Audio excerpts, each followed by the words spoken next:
Hello, everyone, and welcome back to another episode of the TB&J podcast. Across from me is my co-host, Troy Brittingham. Across from me is Jeff Ackman. And over on my right here is Chris Carroll. Always happy to be here, Jeff. And old D is here with us as well. Hi, D, what's up? Hey, everybody. In spirit, And but not in theme person. song.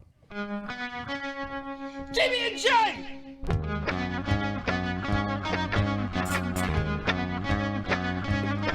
TB&J! TB&J! TB&J! So what inspired the theme song after? Other podcasts I listen to that do like a intro / cold so open. you're a follower, is what you're saying. Yeah.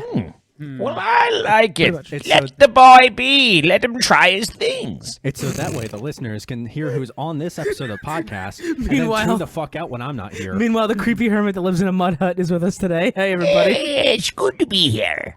Is that a new staff member? Hey, Not a Great staff to member, do it's a this new freelancer. show. Oh. hey, Mud Hut Man. Is that a cool name? Is that what your name is? You call me what they call me. MHM? So Down for anything, really. what did, It's kind of my thing. What kind of mud is your hut made out of? Oh, you know, all kinds of mud. I like it everywhere. what'd you think of Ghostbusters? Fucking good movie. Lots of slime. All right. Are we doing thumbs up, thumbs down? Yeah, okay, yeah. So, we saw Ghostbusters Afterlife, the newest Ghostbusters movie, which is, the best I can tell, a sequel to the old Ghostbusters movies. And it's just gonna move past the all-female reboot and pretend it didn't happen. It didn't happen. Apparently so. Apparently we all just had the same fever dream or something. It never happened, right? Well, it was an alternate. That wasn't a sequel either. That That wasn't was a a sequel. reboot. This was Yeah. was a reboot. Reboot. And this is a sequel, A reboot that smelled like booze. as they say in Latin. Sure. And this is a proper sequel to the old movies from the 80s. Something that I like doing. Troy, thumbs up, thumbs down. I give this a big thumbs up. Yeah? Yeah. Chris, how do you feel? Thumbs up, thumbs down. Big thumbs up. All right. D, how you feeling? Ooh.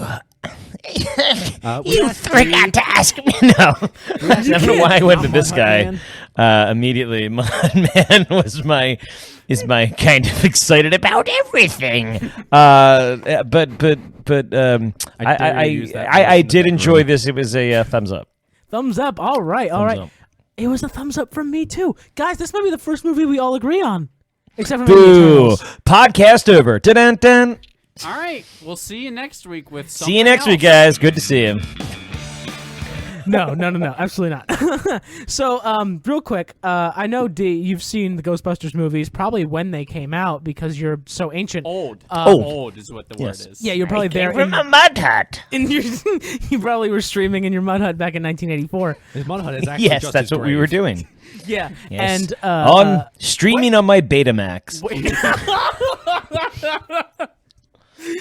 Troy, was a did you've seen the original Ghostbusters movies, I've right? seen the first two a lot. Were there any after that? Well, there was the Just 2016 one, and I did not see that one. Yeah. And there is the cartoon. I mean, the real Ghostbusters Right, I was didn't- pretty solid. I didn't see any cartoon stuff. Isn't that one where Egon is like blonde?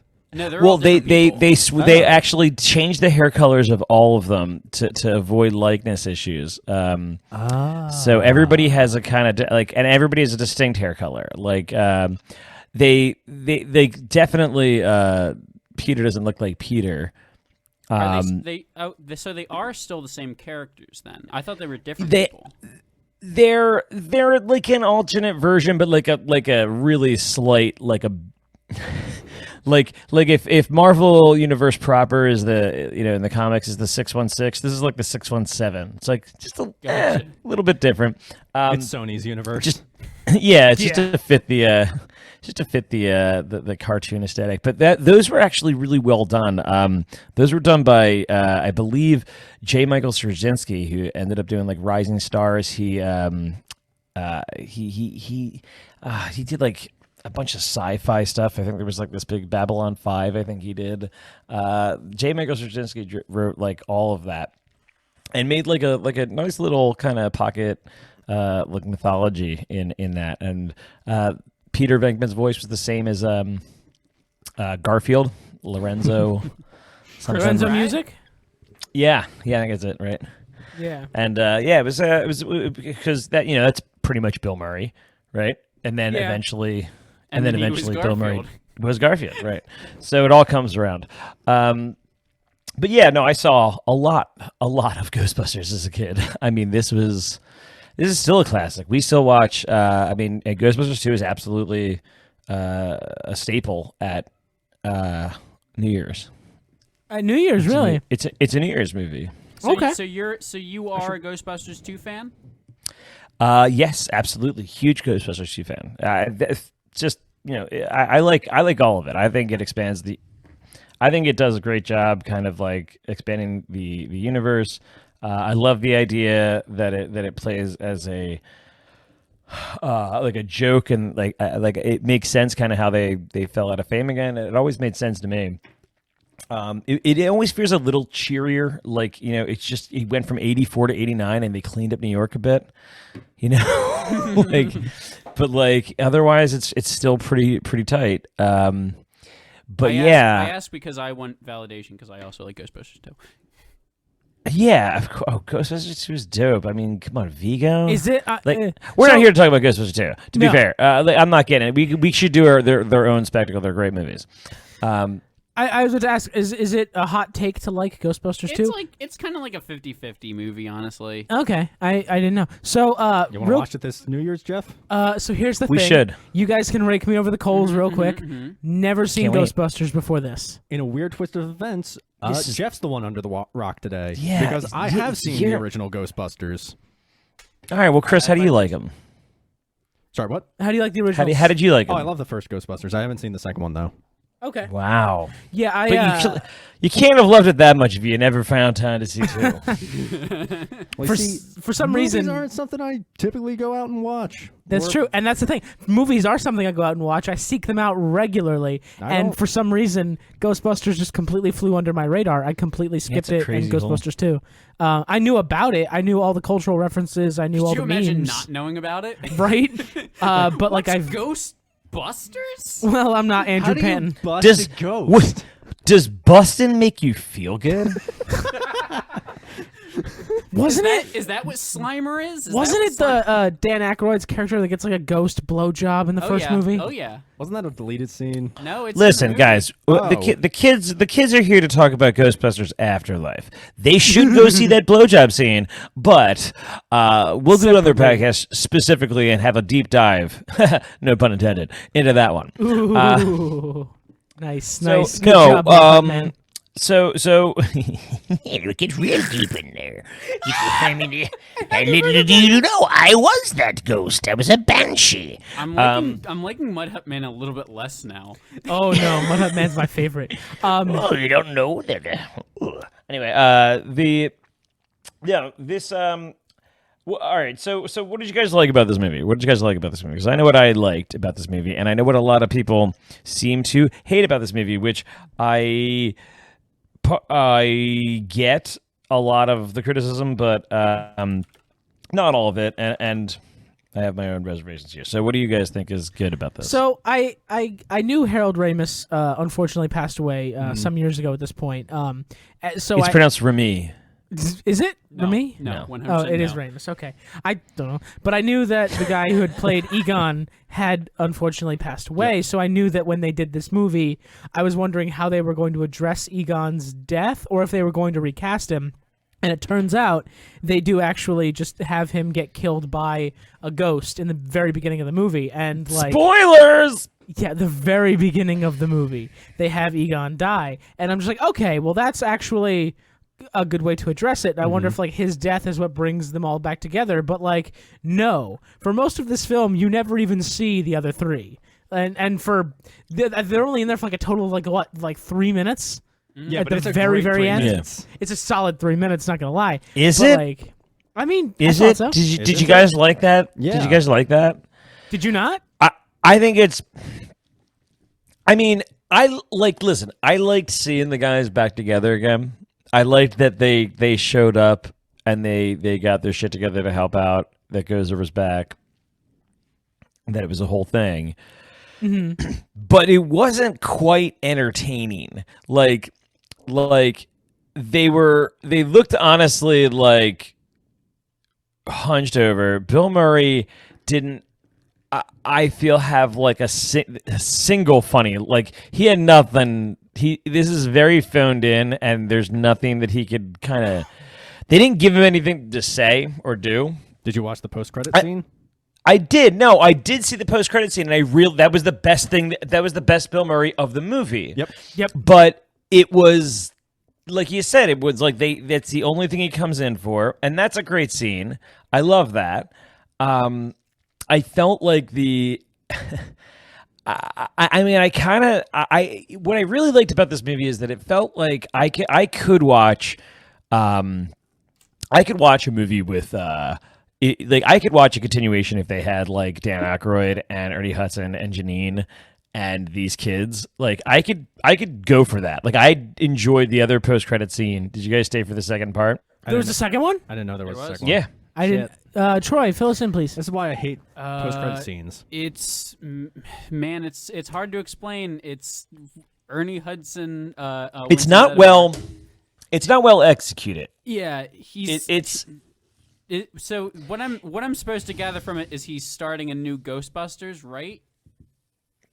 So yeah, like that's the thing is like that's true, and that should be like a very like well we're gonna reopen Ghostbusters, and like when I think back to summarize it, I'm like oh well yeah I guess that's what they were doing, but like that shouldn't be how I describe it. Yeah, it should be like yeah, and then he whips it open and he's gonna restart the Ghostbusters. Like that is not what I come away with. I just go back to like he goes back to the So listen, it just starts with Janine talking to Ernie Hudson, Zedmore, Winston, and they it's basically just kind of a expositional like it feels like an out of place like cutscene, like where they're talking to each other and Janine is like basically giving exposition about Ernie Hudson's like fortune and how rich he is, right. And I think it's revealed that like he clearly pays the rent for Ray's occult place.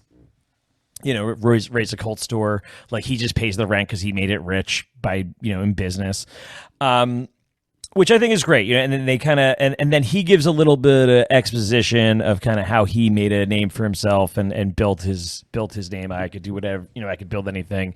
And the whole thing in retrospect, kind of like. He kind of goes back to saying like I've always been a Ghostbuster, and then he goes back, but it just didn't feel like it was a weird. Honestly, that should have been. They should have reversed these mid credits. They should have reversed the mid credits because the end mid credit, the Bill Murray and Sigourney Weaver one is just dumb fun, and that's a better like end of the thing, like little fun thing to have there that means nothing. Yeah, this one actually was like the sequel. Like this was for like if they want to build this and do something more, and they weren't like it just didn't make sense the way they told them to. I don't know if people had them flipped or what in other cases, but it feels like they should have flipped those mid credits. Yeah, it didn't have a whole lot of energy to it, and it was kind of weird and confusing. But... Yeah, it did. The first one with Bill Murray and Sigourney Weaver, like I don't know who she was, obviously because I didn't watch the first movie or second movie, whichever one she was in. But that was Sigourney Weaver, Jeff. Yes, she was in Alien, right? And okay, Aliens crossover, okay, and Aliens and Alien 3, and the other one. Yeah, she was also in Finding Dory. She was in Finding Dory, yeah. As Sigourney Weaver. Are you guys just going to go through Sigourney Weaver's IMDb page? I think I like it. I like that as an idea. That's actually the whole podcast. So yeah, we're just going to talk about so, this. Jeffrey, she was the love interest for Venkman's character.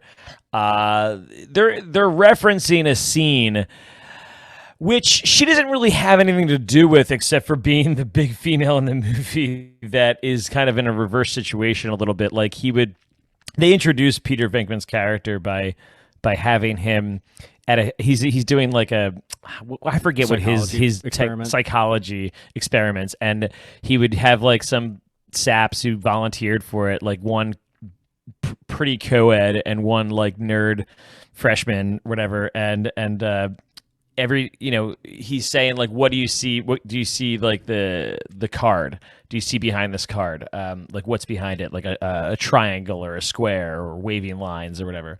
The same test that she was doing on him. Yep. Yeah, and then so every time the kid would get it, half the time the kid would get it right, and he would still just electric shock him like he got it wrong.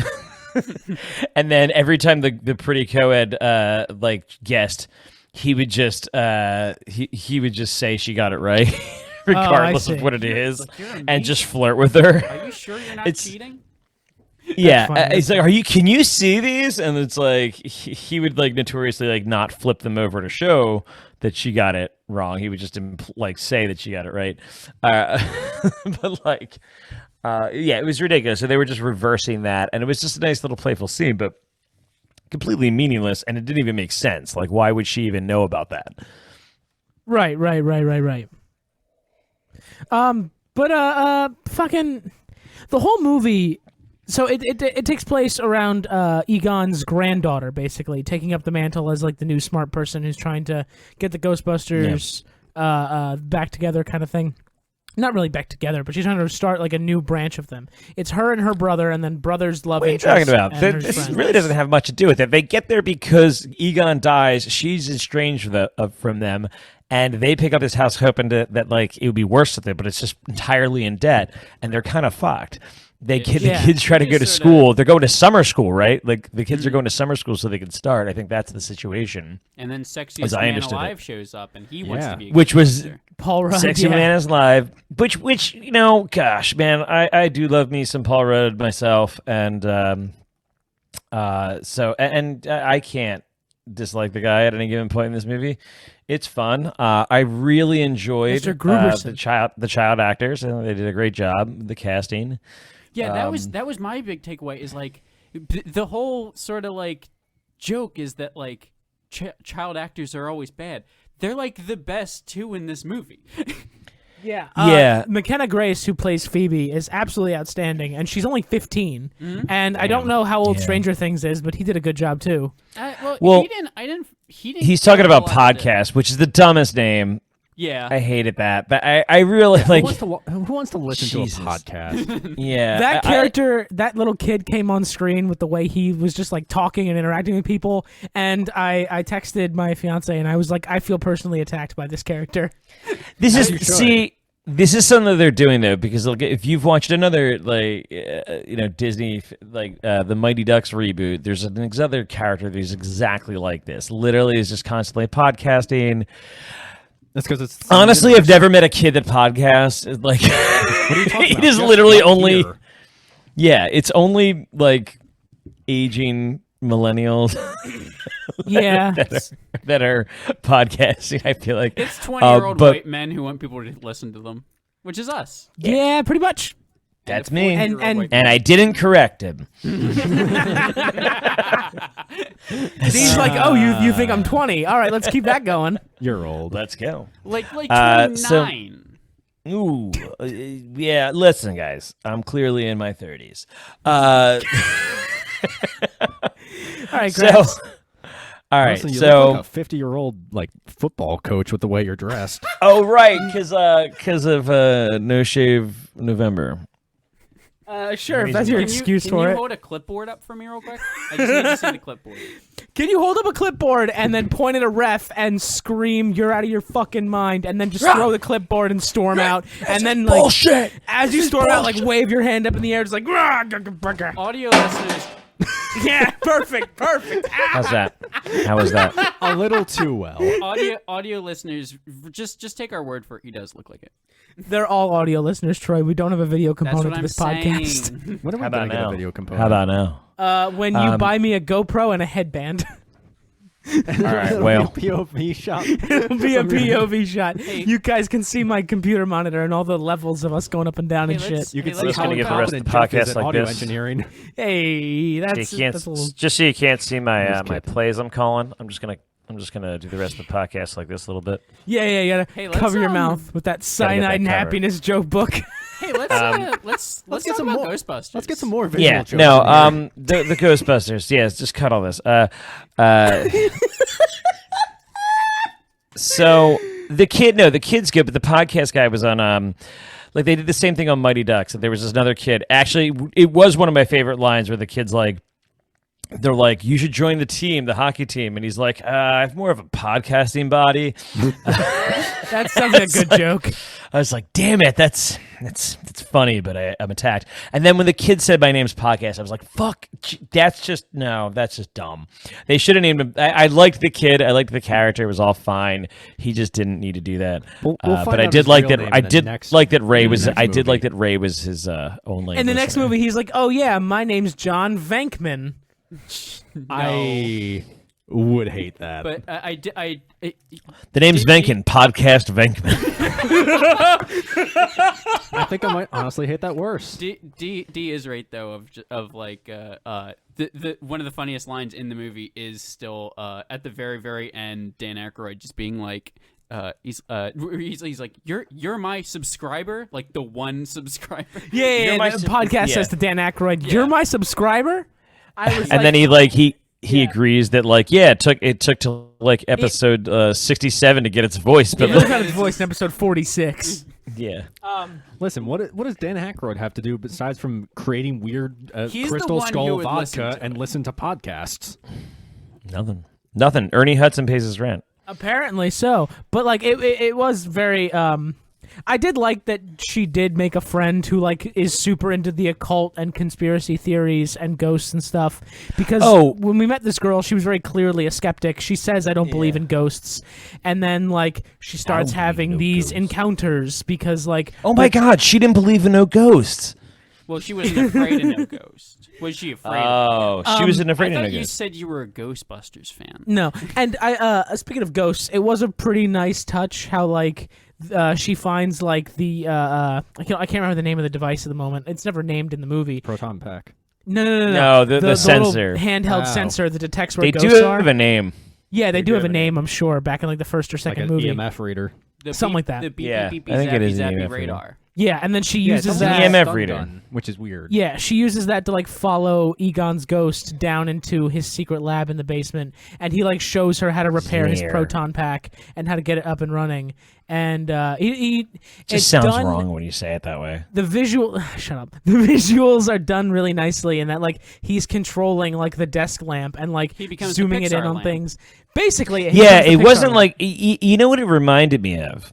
Stranger Things. I haven't seen it actually. And Oh I kinda God, like I it. hate you. There's literally okay. Anyway, it's not crazy uncommon, but it was 100% the same. It was like it's just in reverse. In Stranger Things, the mom, and even in this movie they kind of redo it, but like in the Stranger Things, the kid is lost, and he clearly like uses the Christmas lights or like different features of lights to like lead her places, like turns this light on then that light on. It's not an uncommon trope No, in no, this but sort of it, stuff, it- but like you it know in was- Stranger Things they do that, and Yeah. it's just that they do it with a kid to a mom, and this one they're doing the grandfather, you right. know. And like they never say that it's Egon doing it, but it's very clearly him, Yeah. and you can like kind of almost feel the presence there. It is a really nice touch they did that I appreciate and the I don't- cinematography of it all. I don't think you're I think they do a good enough job of not making it clear, because they do the good job of saying that like, well, at first you're maybe led to believe that it's the same thing that killed Ramus, Right. you know, and or Egon, and it's like, yo, so it could be that, and then you slowly realize it's not, you know, it's benign, but the like I said, what I really liked was her jokes. I loved Oh, the God, first those were one. so The great.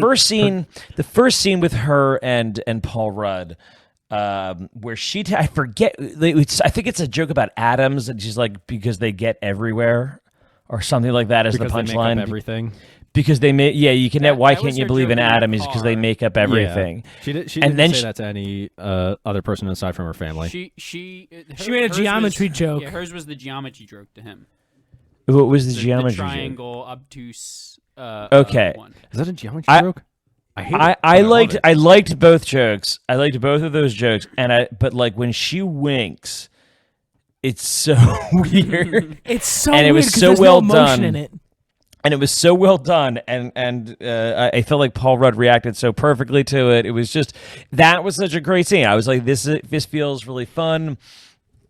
It felt, realistic. I don't know. Yeah. That I was having fun. Honestly, I was having fun throughout this movie. And it's It also- only took me out of it. It only took me out of the spell. I knew they were going to come back, and I wasn't sure if they were going to bring Howard Ramis back, which they did. But like, I don't know what I expected from it. I expected more or less for them to do what they did, but maybe with there had to be something. Like, I mean, I wish that Bill. I guess you can't just have Bill Murray just stand there and really just quip.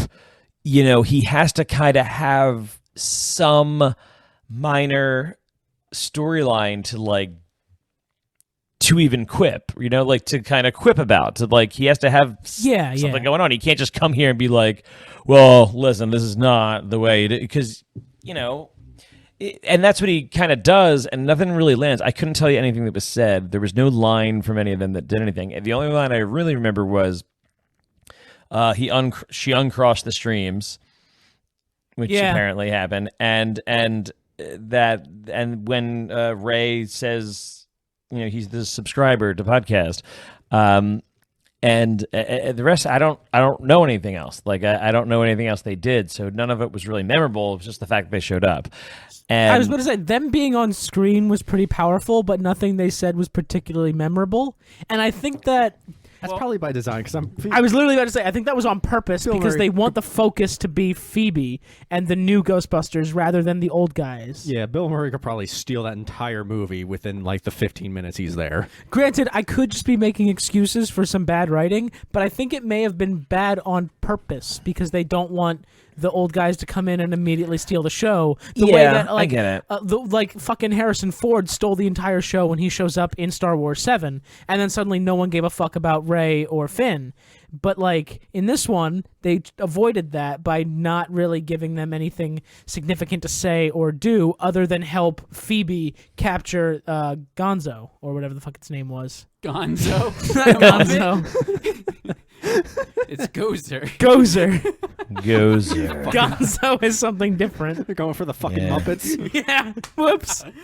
My bad. But yeah, it was, and then fucking when the three of them are zapping it and she joins them, and then fucking Harold Ramis's ghost is like helping her zap it. Like that was really nice. Like I teared up a little bit. I was like, all right, that's fucking cool. I'm so glad that they didn't make Egon's ghost say anything. He's mute. I throughout was the entire wondering if he was gonna say anything, and he Yeah. didn't. And I was very well, happy he didn't. that was the other thing, was like the other memorable part of this, and kind of why I don't remember them saying anything, is because a lot of it was just movie. Looking at Egon. kind of looking at everybody, kind of smiling at Egon, and Egon smiling back, and just, it was hard just to see them together again. And you know what, I couldn't help but like kind of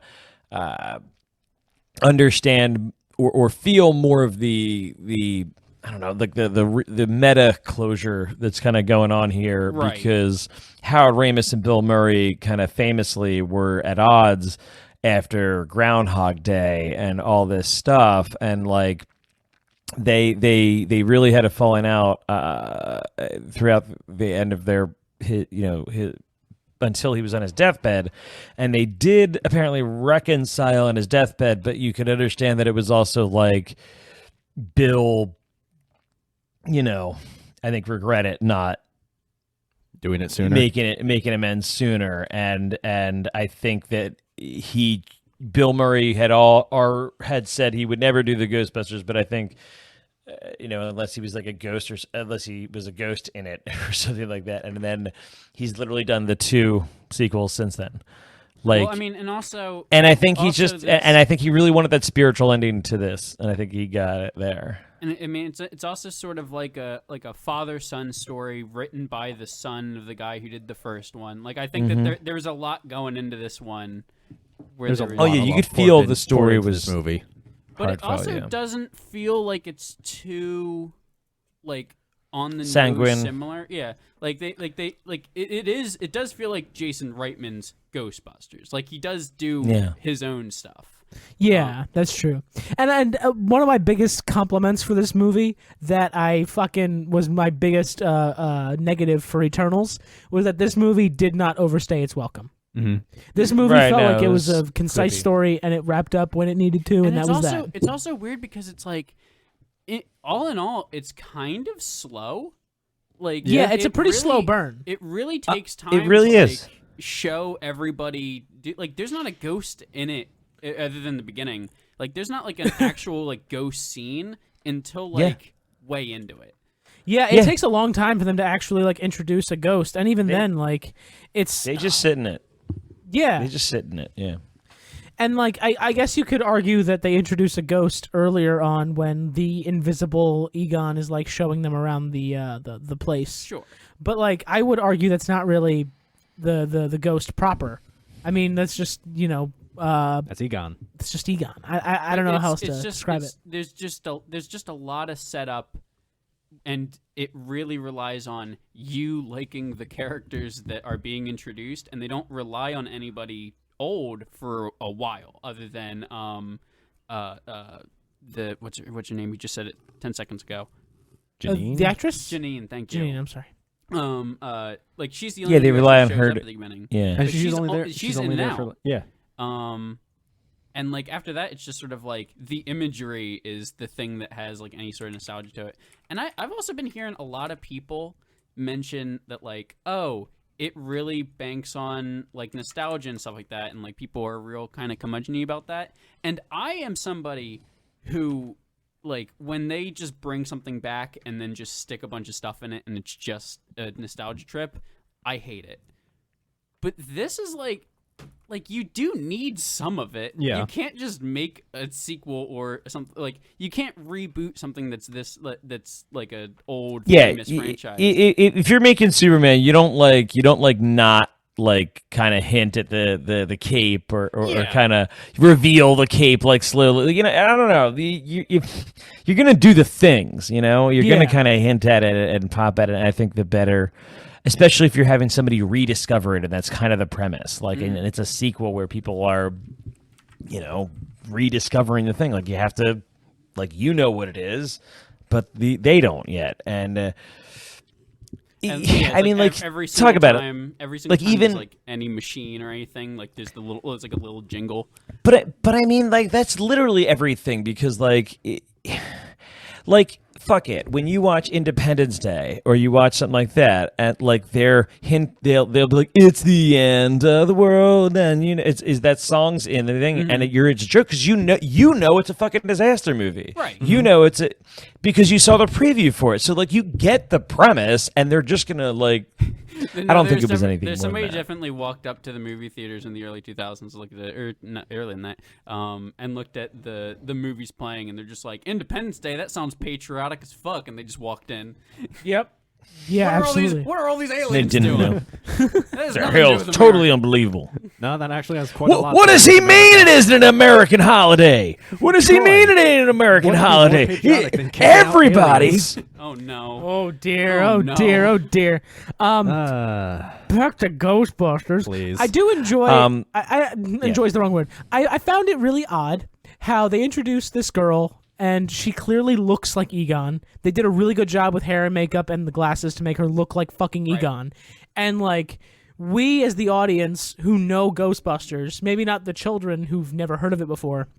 We can clearly tell, descendant of Egon. We saw him in the beginning, but then like halfway through the movie, 3/4, like their last name is supposed to be some like rug pull, like reveal kind of thing. Like, oh, Spangler, and it's just like, oh, were we supposed to be surprised by that? I don't think we were supposed to So- be surprised by that. They made So a big deal no. out of it. I think there's some big question here too because I thought it was weird. First of all, it is weird after the second movie. If we're gonna go by this, it doesn't make sense that Ray is a mess. After the second movie, they've saved New York again. Are we supposed to believe they go back into obscurity after this? Right. Clearly, Ernie Hudson and Venkman are able to kind of Keep afloat for the most part. keep afloat, but it seems completely that they are not like. It doesn't seem like Ernie Hudson likely used whatever celebrity or whatever he got out of this to maneuver himself there, and he had enough to do that. But I think he made his own choices in other business. It wasn't like he used this as a platform. But who knows? It could be a thing where you just kind of use your celebrity to move on. Vodka. Listen, but It was actually his passion. But Venkman, I could see maybe like but I see Venkman as like, maybe he takes the straight and narrow, I guess, is maybe the premise here is that he takes a straight and narrow. He uses the celebrity to just get himself another teaching job where he can, in a place where he can prosper and just lives a normal life. Aykroyd and Egon, what's it? I want to call him by his name. Ray and Egon are Ray Stantz and Egon Spengler. They would are the real scientists behind it. Like they're the real guys behind it. So I could see them continuing in their work, right? And the impression that I got from this, whatever Dan Aykroyd spins, is that they kind of fell into obscurity. So maybe Ernie Hudson and they kind of fall out of the limelight. But like, don't all of these guys essentially prove that there's an afterlife and that like there's like a whole like at this point these guys are kind of seminal figures in history. But the question becomes is like do they, especially if there continues like there's these ebbs and flows of ghost activity, right? Where it's just like there's some powerful spirits out there, but it's not a weekly series. You're going to see 20, 30 years between outbreaks, and people are just going to be like, well, that was fucking some bullshit. And they don't believe it. Like, could it, right. is it kind of... I think that Paul Rudd even has a line where he said some people think it's a hoax or something like that. Yeah, but like they do this thing, it becomes whatever. Even if they kind of believe or they have the speculation out there, are these guys like household names? But that's what I think Jeff is saying is that like at the end, she kind of says, "Why didn't you tell me my dad was Egon Spengler?" Right. And the way she says that, and especially it makes sense. Like she should know who this is. But then if that's the case, if her grandfather is a famous scientist who scientifically discovered ghosts, this isn't supernatural, and she shouldn't not believe in ghosts in the first place. If she knows who Egon Spengler is and that he discovered that ghosts are real, like it's just, that's where it's it kind of universe falls apart a lot, and it's I don't know how you rectify that. That's sort of this movie's whole thing. Is on the premise alone, if you just explain the like sort of the world to somebody, they'd be like, that doesn't make sense. Why this doesn't seem like it makes sense in the logic of the other two movies.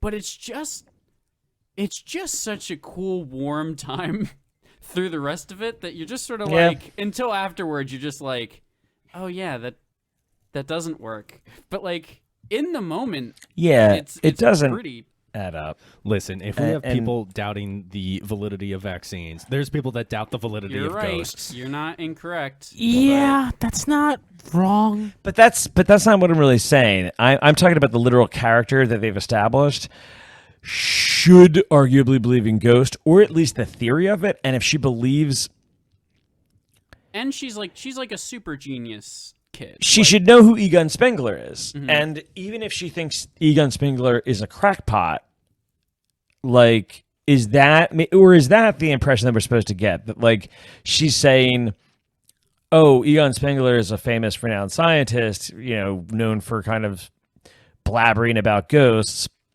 Maybe he's kind of a joke in the field, but at least that would be he would be like a footnote in history of the science of like saying that like here's a you know what I mean? Like they're like Right. it just seems odd. Because he would be like, I'm trying to think of like another person in history that he might be like, but maybe even as I'm trying to think of like who he some kind of fake scientist. Like, I mean, I guess you'd only be saying somebody like the guy who was bending spoons. Like, he's got, Yeah. if that's how he's known in history as like a lunatic. But I don't know. They do make it a point to like never reveal like his name or the name that they use. They always call him Dirt Farmer.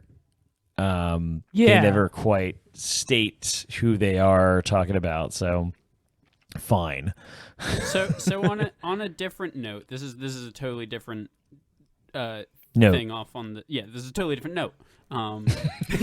Also, it's fucking a quarter of the way through the movie when she's fixing the proton pack and she's like, how did you get this thing to be so small? And the lamp goes over to his degrees on the wall.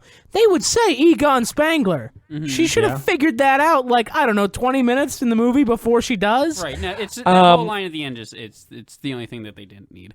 Yeah, it just felt weird. I'm sorry. I If just she want to point doesn't, that if out. she doesn't say that line of "Why didn't you tell me my grandfather was such and such," then I feel like nobody. Yeah, I mean, I guess you're right, but then on the other hand, I still feel there's like still some questions. I still have other questions that are left, but at least it's not like in the text that it's. Yeah, I don't know. There's like some back way to get around it, but I do feel like I liked the relationship stuff, and there's apparently a lot of implications here that like, the mom character would have been born and alive during Ghostbusters 2. So there's The time frame matches up because I believe when she looks at his wall in the lab and there's all her childhood pictures, there are dates on there from like 87, 88. Yeah, So she should have been around before Ghostbusters 2. So apparently he's kind of had a relationship and left that family or kind of did whatever, but already before like he loses it or feels like he has to go there. But I recall them talking about Gozer when they mention it in the first movie that like I think that they reference, where are they, Oklahoma or some shit? Yeah, they're like, in they actually Sommerdale, Oklahoma, some shit. They like actually that. do reference like the steel mill or wherever that they did. Like they did reference this is a place of Gozer's worship. Like that. Like this is another that was... conduit of Gozer's. So they've encountered Gozer before. Gozer is the she's from Ghostbusters from the 1. first one. The interesting. devil dog things and the and Gozer herself are both like And Paul Rudd, like There is- And Paul Rudd, No no. Paul Rudd. No Paul Rudd, unfortunately. No, Paul Rudd kind of. Well, I remember Rick Moranis was in the original, and he turns into one of the dogs, and Sigourney Weaver turns into one of the dogs, and it's kind of hilarious because they're like neighbors at their apartment, and it's very New York, Woody Allen kind of humor in a lot of ways. that sounds enjoyable. Maybe I should actually watch Ghostbusters 1. We should. Great. Yeah, you really should. It's a great movie. It's not even Great like movie. it's not even like a movie where you're like, oh, you would like this if you had the nostalgia. Like you would legitimately just like it probably. Yeah, you No, think? it's just going to be a good movie. Yeah, But classic Bill Murray shit. My question was going to be, how do you feel about the ghosts, specifically the fact that they use Gozer against bad guy? I'm it's fine fine. with it. I'm fine with it. I'm also fine with it. I'm a little disappointed that there was no. I'm not sure what happened that they don't need to choose their death or their destroyer. I'm not. They're supposed like Gozer. I felt like should have followed. The Emma was followed. That she should make them choose their death or whatever it was. Choose their Oh, is that like Gozer lore that was established in the first movie? Yeah, Okay. Well, that's how the Stay Puft Marshmallow Man comes. The whole idea, I forget the exact phrasing that she says. She goes, "Choose your death," or like choose your. Yeah, and Ray is like thinks of the Stay Puft Marshmallow Man because he figures. So he's like, "Oh, kill him." So like Peter figures it out. He's like, "Oh, I get it. We have to choose how we die. We have to choose how she kills us. So everybody just don't think of anything. Don't think of a single thing." And Ray accidentally thinks of the Stay Puft Marshmallow Man, which is like the kindest, sweetest thing he can think of. Something that could never hurt anybody, and then like a giant version of it just shows up to destroy Manhattan, and it's and like the original Ghostbusters is taken to like an entirely new level. Like I don't know how else to put it. But like that movie started out in one thing and ends with the fucking Stay Puft Marshmallow Man, and it was 1984. Like so, like. Yeah, it's a different time. It like that shit was like, wait, what? And like now, after you introduce the tape of Marshmallow Man, it's you can't take him out of the culture. No, absolutely not. People That's have seen why that. in this I've movie, seen they've got the seen tiny a Stay ones. Puft Marshmallow Man destroy a city. Yep. Yeah. Yep. And I've seen how do you surprise people? You make Yeah. Ghostbusters 2, and then you divide the fan base. Yeah. But I guess that explains. No, all the but I don't know tiny- why they didn't have to do that. I don't know why they had to do that. No, but I guess it explains all the tiny marshmallow men in this movie. Yep. Yeah, that's kind of cute and funny. Yeah, they're like tiny versions of it. I appreciate the callback, but I can also appreciate how they're just trying to push merchandise on me at this point. They're like, "You want to buy a little Marshmallow Man plushie, don't you? Your girlfriend's gonna want one. You're gonna buy it, aren't you?" They But they're clearly also- learned from Baby Yoda. They're also kind of like gremlins from Yeah. Gremlins. Yeah. where they're just Gremlins from what, Troy? What are the Killing Gremlins us from? Anyway, Gremlins from that too. movie. I should watch Gremlins. that this Christmas. Gremlins Oh, is we great. watched it last Christmas. Gremlins, funny story, is the movie my dad took my mom to on their very first date. Oh, here it is. So Gremlins is why you were born. Gremlins, I owe Gremlins for the creation of all of my Have siblings. you ever seen it? Nope. Coward.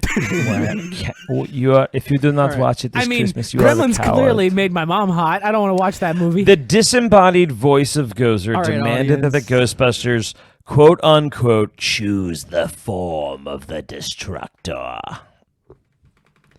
And the form Gozer would assume to destroy with them. While Winston, Egon, and Peter were able to clear their minds, Ray accidentally thought of something that could never, ever possibly destroy us. Mr. Stay Puft.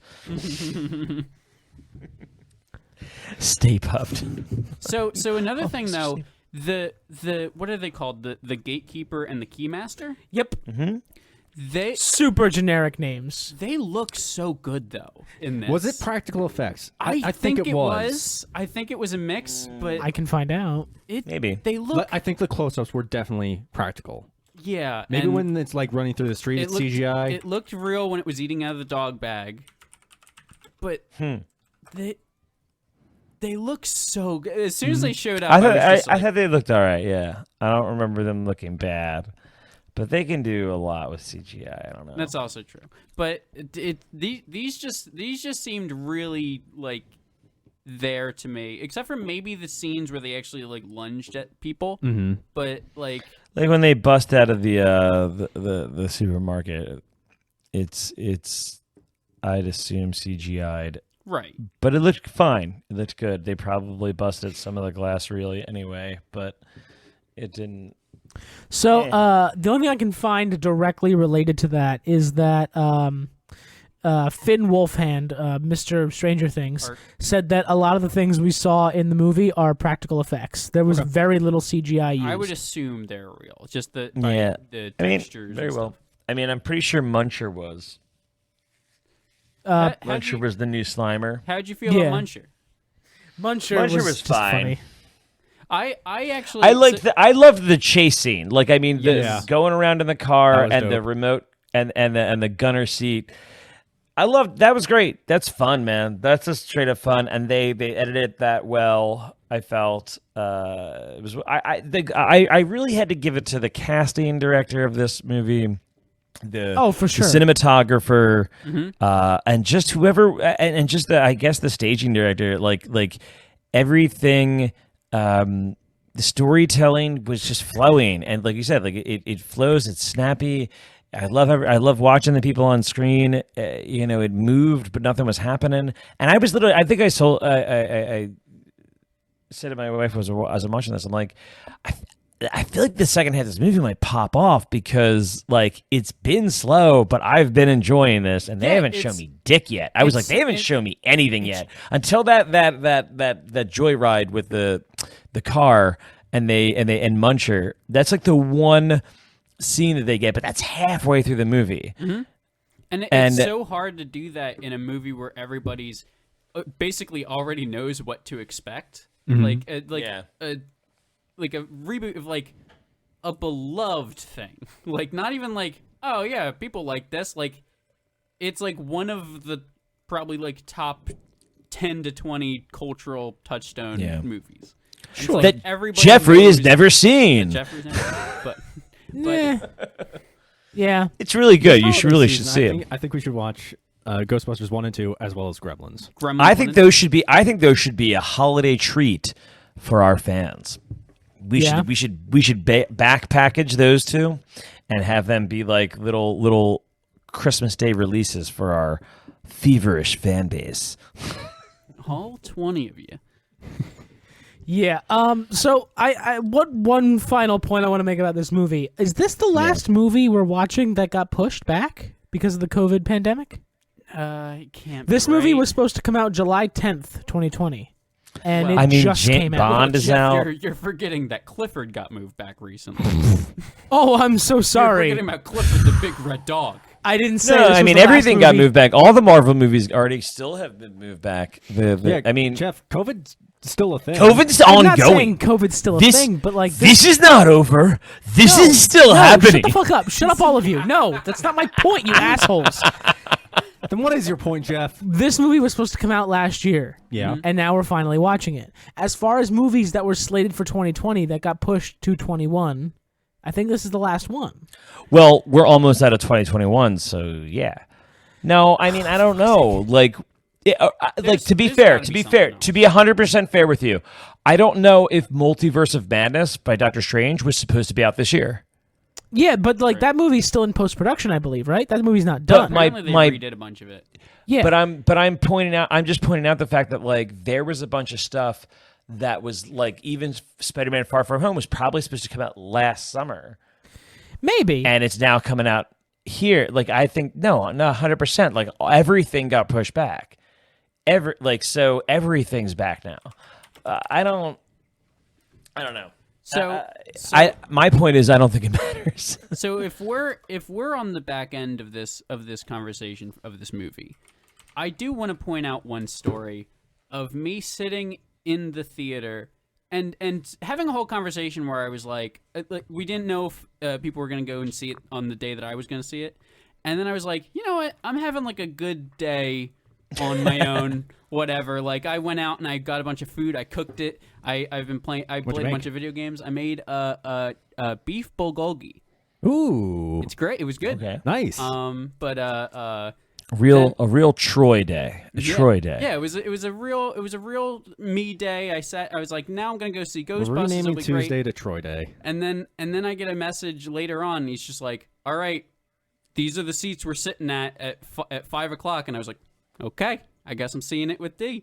And I sat down, and then the first thing I see is D's child turn the corner holding the Ecto 1, and then they sat down and he's just like, yeah, this is like $30 up front at the concession stand. Buy it? They open up the top of it and they just start pouring popcorn into it. And I went, this is the most D moment of my entire life. It is nothing that if I had to describe D to somebody in one like sentence, I would in like one story, I'd just describe this story. He purchased the Ecto 1. Wait, tell the end of that story.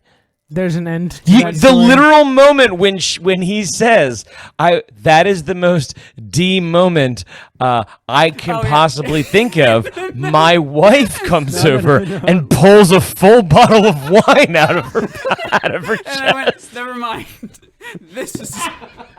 This is the most demon. Oh my god, you guys are fucking. That was I was immediately upended by that. She just yanked that out. Her new thing is to drink all of her wine, to drink a bottle of wine at the movie theater. She did it in Eternals too. So she's I gotta be honest with you, she hasn't disliked a movie she's seen this way I bet yet. she hasn't. Yeah, she liked Eternals more than all of us. Gee, I wonder was why. like, I don't know why. It was great. I'm like, I think I know why. Man, maybe if I just go to the movies and just start shoveling Vicodin into my mouth, I'll have a better time. Good Could you imagine time. this podcast though? Everybody's just like, yeah, it was great. I don't really remember a lot of it. I mean, that's pretty much D every time we record, buddy. You see Hey. him sipping on gin or whatever the fuck. Not gin. He's a tequila guy now, right? You seem very offended by whiskey. Back to whiskey, all reliable. So, just real quick, at the risk of opening myself up to more ridicule, and to prove You my point. suck. So, Fuck you. Are they making clarify- more Riddick movies? to clarify my point a little bit, so Ghostbusters was completely wrapped, ready to go when it got pushed. And then D had mentioned Spider-Man No Way Home, which also got pushed. However, its original release date was July 2021, and it wasn't wrapped until the end of 2020. So I don't think that counts. That's it. That's my point.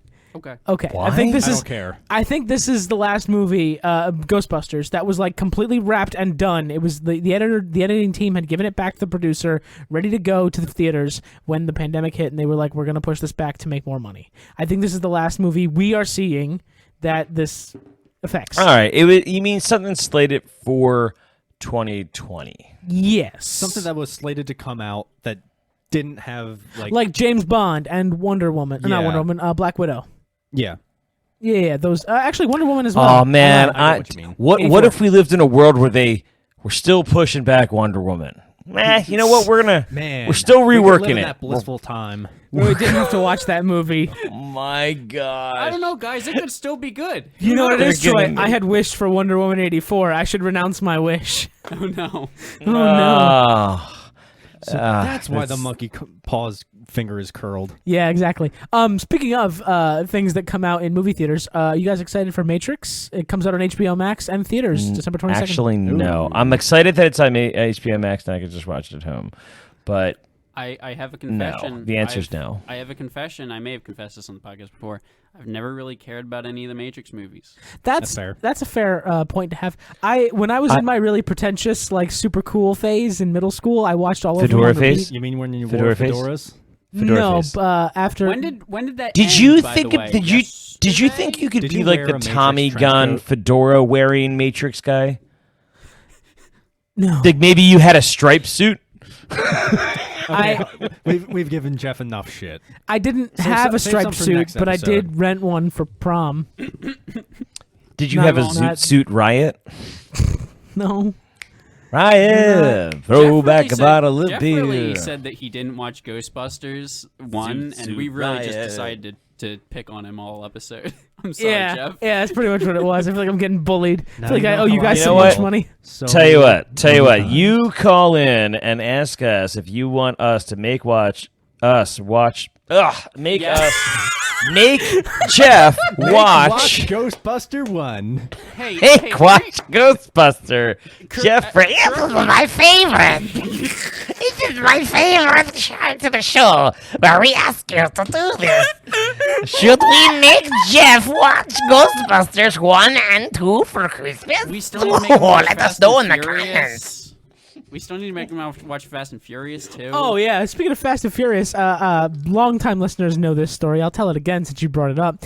At my old job where I worked retail, I saw a discounted full collection of Fast and Furious 1 through 8 at the time on sale on Blu-ray. and I bought it because I was like, oh, cool, all of them for like $40. 1 through 8. And I've never watched it. I think it's still in the I plastic. think it was 1 through 7. Because 1 through I think 7. You were gonna watch them before 8 came out, and then never put any of them in, and then didn't watch. Because I was it. excited about 8 because Charlize Theron You know was what's in it, and I Do you know love what's her. funny? Guess what? It's Do you know what's real funny? bad. That he didn't watch 1 through 7. I guess that was just the fate of the Furious. I appreciate the forced joke there, buddy. That you tried. Yeah, Soon that's the he'll name of the 8th finally movie, see The it. Fate of the Furious. Yeah, I got it. I Number got it. joke. Thank you. No, there's no joke. Now we'll make. That's the title. Now we'll make Jeff finally see it. Nope. Finally, First time. You don't get credit. I know nobody. You don't heard get me. to tell a one heard joke that. again because nobody laughed. That's not how it Nobody works. heard me. They were all No, we talking. Is heard that- you. It just wasn't funny. Wait, okay, No, I didn't hear it, and I liked it. Okay, I hold don't on. hear it. Third Wait, take. wait, give third me, take. give me a third third take. try. Give me a All try. right, quiet on set, and action. Me. All right, I think I'm ready. Yeah. What's my motivation? You're trying to make Jeff laugh. Thank you all for Wait, I listening got it, to I got this it. week's episode of the TB&J time out, podcast. I got it. can do this. I got it. Finally. No, you shut up. We'll make Jeff finally see it. God, I hate it. Killed it. Dude, Troy, you I'm should gonna cut this out. You should do stand-up. No. So thank you all for listening. Does anybody have anything else they want to say about Ghostbusters Afterlife? I think we've said enough. It was a really good movie. Not the best movie, but it was still a good fucking movie. I Yeah? hope Paul Rudd dies in the next one and becomes a sexy ghost. I thought you were just gonna end it. I thought Paul Rudd dies, and I was like, "What do you have against Paul The Rudd?" sexiest man alive. Everybody. Loves I think Paul you can make Rudd. a sexy ghost. I hope they bring. Is it I hope- possible not to like Paul Rudd? Could they possibly bring back Chris Hemsworth character from the girls one? Because he was fun. Maybe. Haven't seen it. I hope that they bring back Rick Moranis. Oh, allegedly, I saw this article that came up on my Twitter feed. Allegedly, you saw an article. No, the article. know. The article is alleged because it's Hollywood Nice. trash. It's a Rumor tabloid. reporting. Yeah, 99% basically. clickbait. Apparently, DC wants to replace Jason Momoa as Aquaman when they're going to replace him with Chris Hemsworth. They're not gonna replace him. That movie made so much money. Apparently, they want to replace him because they want to like reboot the fucking universe I'm because gonna- Snyder did Doesn't such a make shit sense. job. I'm gonna go off on a limb and say that's probably clickbait. Yeah. No. I hope it's clickbait. I didn't fucking click on it because it came from some Listen, obvious tabloid we're website. we're all excited to hear that Jason Momoa might be out of a job. Oh yeah, he Take him sucks. to the streets. I mean, listen, his tampon's full, so Ooh, Jesus it's Christ. underwater. And we're out It's of time. underwater. It's underwater all day. And we're out of time. Thank you all for listening to this week's episode of the TB&J podcast. Troy, thanks for being here. You're welcome. Chris, thanks for being here. I'm excited for Ghostbusters 1, 2, and Gremlins. D, thanks for being here. I think. I too. Also, I'm Gremlins glad too. about that. And I'm your host, Jeff Ackerman. If you like what you heard, please leave us a nice little review on your favorite podcasting platform. Please 5 leave. stars. No, don't leave. Stay. No, we need get you. out of here. Get out of here. Oh, I got it wrong. I did it wrong. Mud Hut Man, take us home. Let's get out of here. Thanks for coming. Show me your jellos. I can't top that. I'm just ending it there. We'll see you next time. Thanks so much. Bye. Don't sing along. That's not the point of the outro. But it's so catchy, Jeff. Look at that. Now you're muted. Bam, bam, bam, bam.